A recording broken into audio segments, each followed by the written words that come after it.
All of us. The lawyers who see these provisions and still go to court. The judges who see this and waste so much time instead of asking parties to address it. Do I have jurisdiction in the light of this position?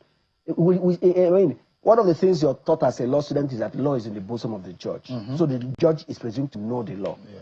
And a judge, having read the papers filed before him, said, look, this matter is not about internal crisis of a police. Can you address me on whether I have jurisdiction? And we don't have to waste so much time. And that section also talked about such matters being heard quickly. Accelerated hearing. Expedited hearing. And we're not getting that. And orders are made. And there are strict timelines for the doing of certain things. And the matters are pending. So of what use will a decision rendered after those timelines are passed? What use is making of an order that creates confusion as to what that status quo really means? Let us see. Or makes the compliance of that difficult, left in interpretation of all the parties and the whims and caprices of those who are involved. Let us see. Exception is a very fundamental principle in law practice.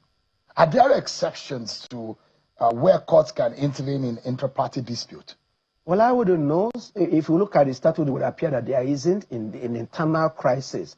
But when it talks about who is a candidate representing a party, the primaries, the court would have jurisdiction. And the whole essence, if you ask me, is to reduce the number of political cases that go to our courts. In the next few weeks, our courts will be clogged by political cases, and many judges will only be hearing political cases.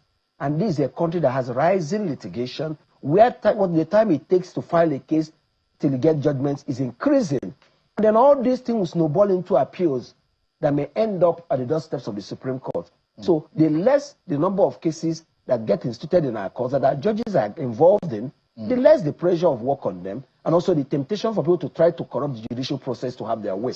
And essentially, the negative perception of the judiciary at the bar will maintain arise more from political cases than from commercial transactions.